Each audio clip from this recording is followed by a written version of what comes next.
Okay, so our project is about human trafficking in the Philippines, and I am Hazel Montgomery Walsh.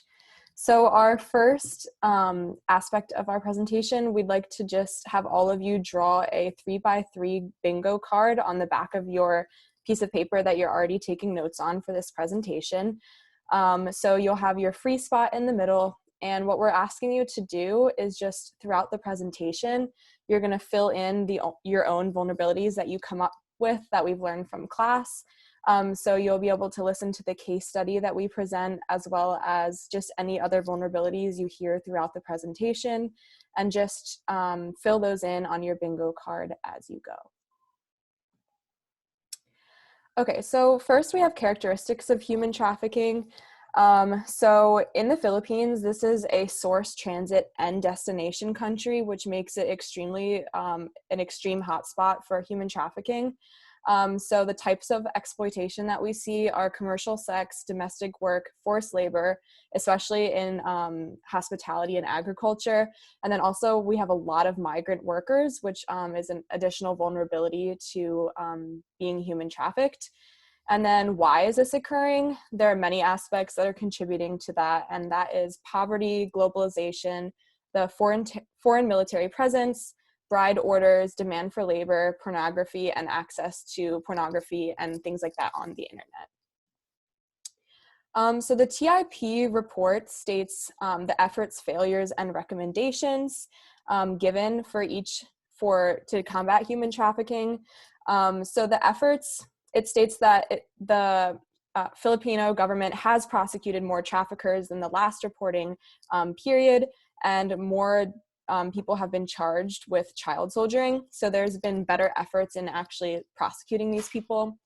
Failures, there have been increases, especially with online sex trafficking. They haven't been blocking these. There's been a lack of convictions and just not investigating enough into the human trafficking violations that are going on.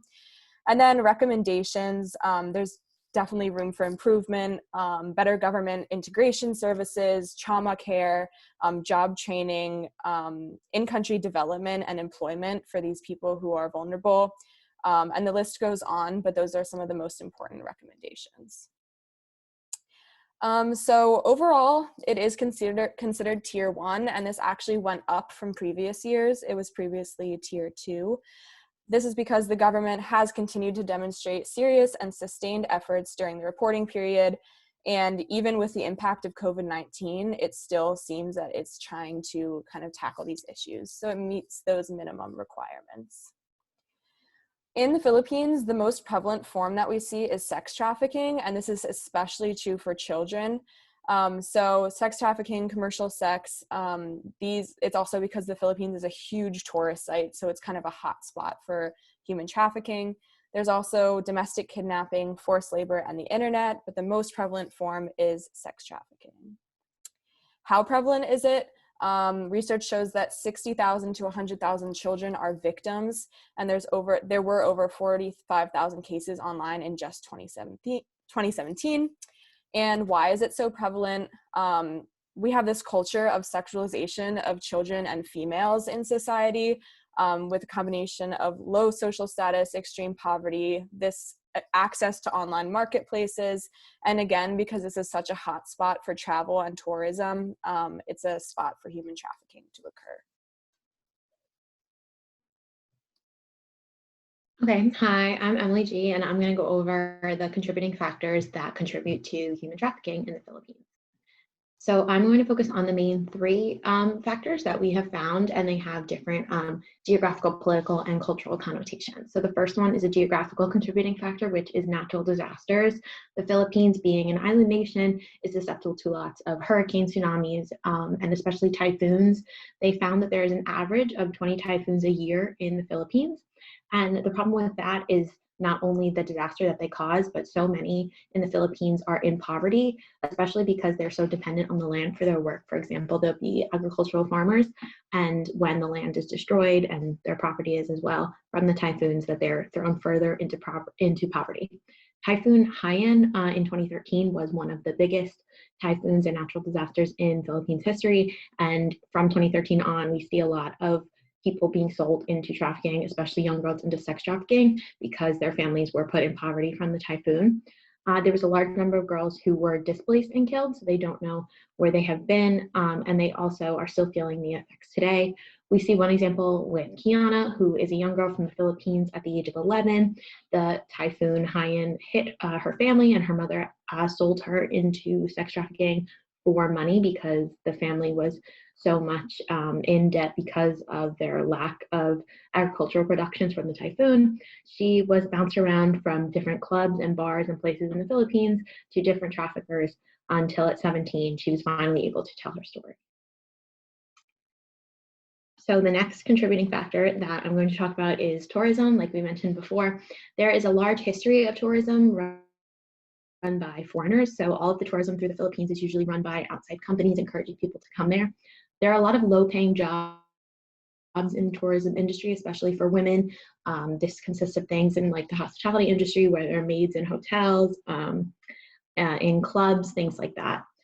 So that you actually see a lot of tourism hotspots being right next to red light districts, especially in major cities like Cebu City. And that basically means that when the tourists come, they have a lot of access to the sex trafficking victims in the red light district. We see a lot of child sex tourism in these red light districts by the tourism.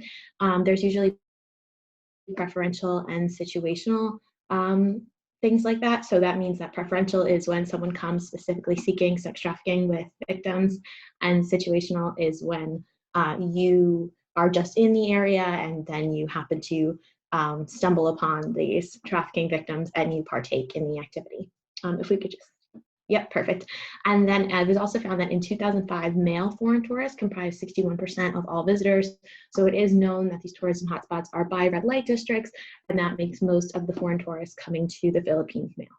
Okay, and the final contributing factor I'm going to talk about is the laws in the Philippines. Prostitution is illegal, just like here in most parts of the United States. And this often means that victims of sex trafficking often get mistaken for prostitutes, and that actually leads to the victims being arrested for prostitution instead of the pimps. There's also a lot of immigration laws that helps with the sex trafficking. So they actually did a study where they found that women were more likely to be immigrating to the Philippines because it was easier for them to get their documentation.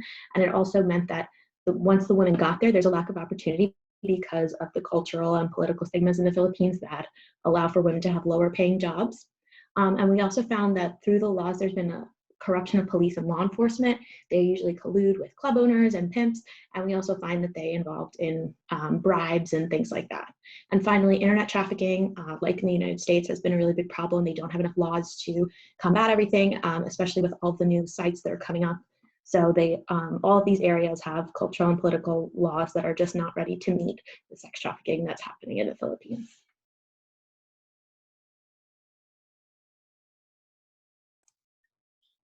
Okay, hello, my name is Lily Prattle-Drummond, and what has the government done to prevent human trafficking? So, as was mentioned earlier, the country is in Tier 1, so it does meet the minimum requirement, fully compliant with the minimum standards of TVPA. They have mentioned on the 2020 Trafficking Persons Report that more traffickers have been prosecuted than the previous reporting period. However, there is always room for improvement. More defendants were charged with using child soldiers since the last period, and more traffickers were sentenced for longer terms. But labor trafficking crimes were claimed on the report to have not been thoroughly investigated, and fewer victims were identified since that period. And so this kind of shows that like the minimum standards are not enough, and we always can do more. So one law set in place is the Anti-Trafficking in Persons Act of 2003, which institutes policies to eliminate trafficking, especially in women and children. It evaluates definitions of terms because there's a lot of misconceptions. So it runs through all the necessary institutional mechanisms meant to protect trafficked people and teach authorities how to identify them. So things like, unlawful illicit actions, identifying which acts qualify as human trafficking, who qualifies as a victim, and things like confidentiality. And it also references funding and services for victims. Yeah. So how else has the government helped? They have also increased the number of prosecutors assigned to anti-trafficking task forces, and they opened a specialized center in Manila to provide assistance to victims, which includes things like trauma-informed care, job training, in-country employment, and just like it's a one-stop service system, so people could just visit and gather anything they might need to kind of reintegrate back into society and live normally again, basically after a traumatic experience. They are also receiving feedback from victims for designing programs so that they make sure that they are very well informed and they are not just working off of what they know about trafficking, but also what victims have gone through and what they needed from their experiences. And they also are training law enforcement and labor inspects to recognize signs because, as we've mentioned before, just recognizing like the vulnerabilities and especially like kids who are labor trafficked or sex trafficked who may act like, they're a little more isolated in their communities. So some of the services used, one is the 3P Anti-Trafficking Policy Index, which evaluates a country's performance in terms of Palermo's protocol 3Ps, which the 3Ps are persecution, protection, and prevention. So each component receives a score of 1 to 5, and the mean has a score range of 1 to 15.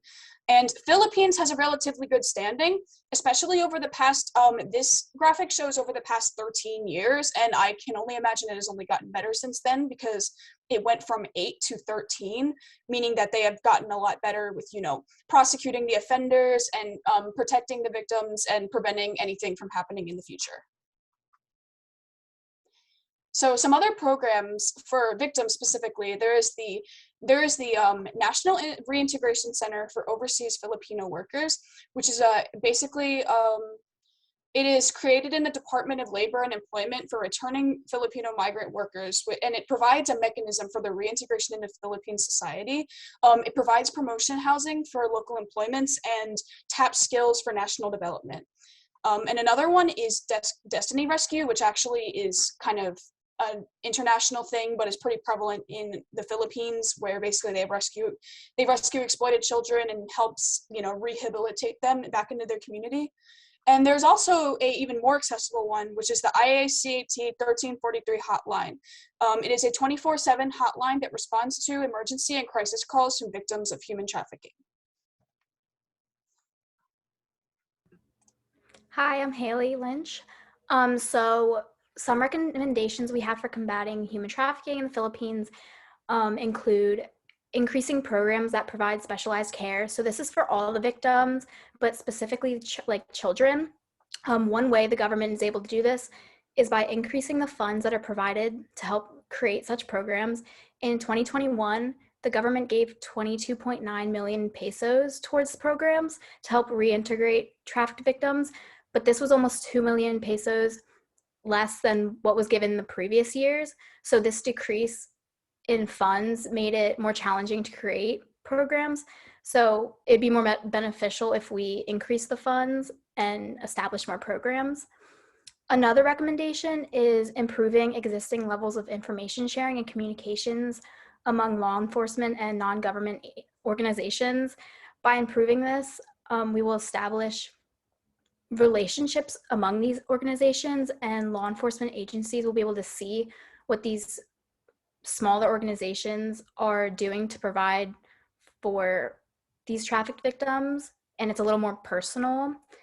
Another recommendation is providing more resources to expand a database for collecting and obtaining information about trafficking victims within neighboring countries. Data and other information should be made available at a need-to-be basis for other countries.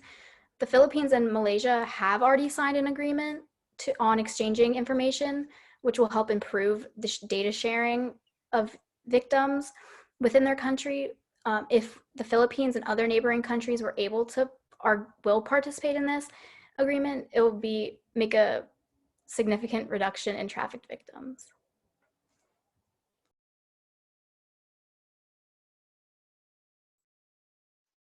Hi, everyone. Am I on? Can you guys see me?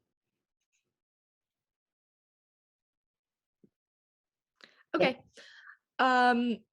My name is Emily Hanlon, and to continue from Haley's slide regarding recommendations to combating human trafficking, uh, for this first bullet point is speaking specifically in terms of labor trafficking. Officials should work to increase their efforts in investigating, prosecuting, and convicting traffickers. Moreover, there needs to be an increase in reintegration services for trafficking survivors. This could include job training, employment preparation, and trauma-informed care. And this last bullet focuses on providing training to social services providers and citizens to educate everyone on the indicators of human trafficking. If there is really anything that we've learned in this class, it's that anyone can be trafficked and anyone can be a trafficker. So having an increase in these programs and bringing awareness to the general public can work tremendously in helping to reduce human trafficking statistics, especially in the Philippines.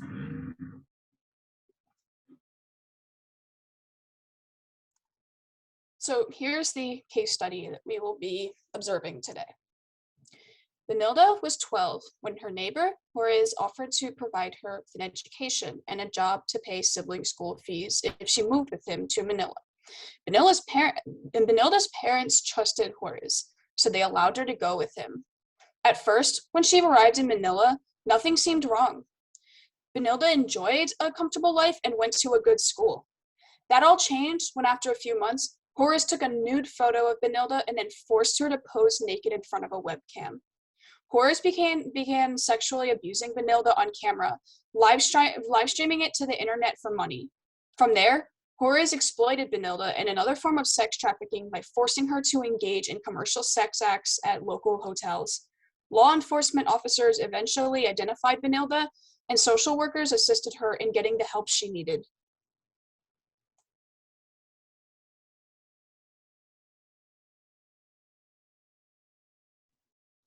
So some of the vulnerabilities that we see in this case study, just to point a few out, are that she is a young female, she lives in poverty, she had a lack of educational resources, and also we found attachment to her abuser and Stockholm syndrome because that further fed into her need to stay with her abuser. She didn't have any other options. And here's our references. And now we're going to close out this video and we're going to see who has bingo.